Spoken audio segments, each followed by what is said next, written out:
હવે રાગદ્વેષ પણ તમારે યાદ નથી રાખવા, માત્ર એક જ ચીજ યાદ રાખવી, ભૂલી જાઓ દ્વેષને, એકને જ યાદ રાખો. કોને? બધા તોફાન સેના છે.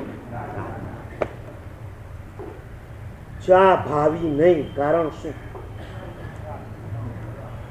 ચા બનાવનાર પર દ્વેષ કેમ આવ્યો?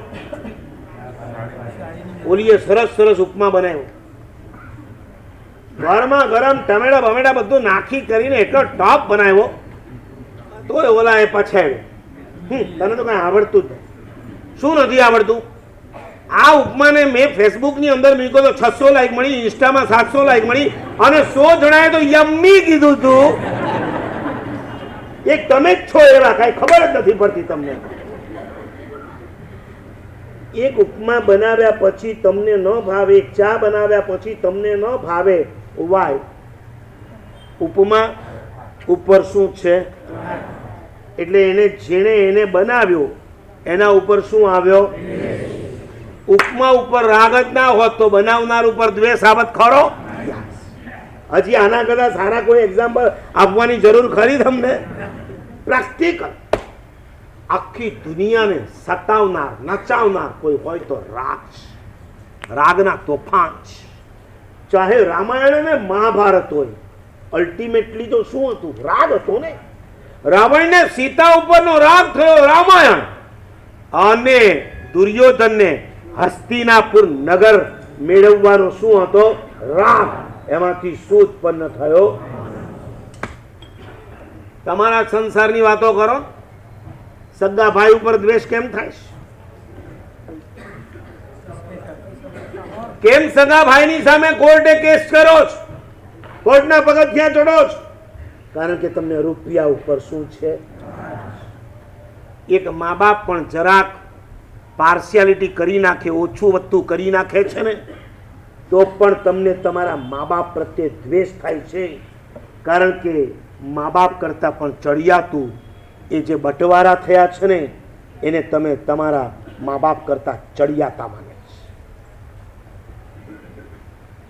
એના કરતા જો મા બાપ ચડિયાતા હોત ને તો તમે કહી દે ત્યારે પપ્પા જે આપવું હોય આપો ને, અમારે મન તમે મહાન છો, તમે જે આપશો એ અમારે મન સોનાનું છે. અમારા ગુરુ ભગવંતો પણ કાળ ધર્મ પામે ને. ભુવન ભાનુ સુરીશ્વરજી મહારાજ જયારે કાળ ધર્મ પામે ત્યારે ચંદ્રશેખર મહારાજ તે બાજુમાં. 2 દિવસ પછી ચંદ્રશેખર મહારાજે અમને બધાને બોલાવ્યા, અમે પણ ત્યાં હતા. અને ભુવન ભાનુસુરી મહારાજના જે જે આસન કપડા વગેરે હોય એ બધાને એમની સ્મૃતિ માટે બધાને વેચવાના. 50 સાધુ, દરેકને કંઈક મળવું જોઈએ ને. અમે 50 સાધુ બેઠા હતા, અને ચંદ્રશેખર મહારાજે એક એક સાધુને કીધું, ઉઠાવ, તમને આ, તમને આ, તમને આ. મારા ભાગમાં પણ આસન આવ્યું. હમણાં ગુરુદેવ હેમચંદ્ર સુરી મહારાજ કાળ ધર્મ પામ્યા, અમે મુંબઈ હતા, ગુરુદેવ ત્યાં હતા, તો અમારા ગુરુ ભાઈઓએ અમારા માટે મોકલી આપ્યું. આ ગુરુદેવની કામડી, આ ગુરુદેવની પાંગરણી તમને મોકલવામાં આવે છે. ત્યારે અમે એમ પણ નથી પૂછ્યું ફલાણા મારા સાહેબને શું આપ્યું, ઢીગણા મારા સાહેબને શું આપ્યું. તમે 3 ભાઈ જુદા રહેતા હો અને વચ્ચેનો કોઈ મીડિયેટર તમને 3ને મોકલી આપે, સાચું બોલો, પૂછો કે ના પૂછો? વજલાને શું આપ્યું, નાનાને શું આપ્યું? આમ અમારી ગેરહાજરીની અંદર તમને બટવારા કરવાનું કોણે કહ્યું? આ જ તમારી રાગની મોકાશ. તમે ભટકવાના છો, રાગની આગમાં શેકાય. અમે તરી જવાના છે. કારણ કે અમારે મન શું આપ્યું એ મહત્વનું નથી, કોનું આપ્યું છે એ મહત્વ.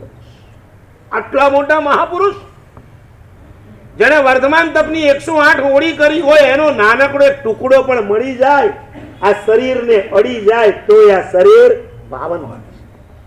અહીં તો તમારા મા બાપ તમને આપે એ તો ઓછું પડે છે. મા બાપના ગયા પછી મા બાપનું જે બચ્યું હોય ને એને પણ લૂંટી લઈએ એમાં.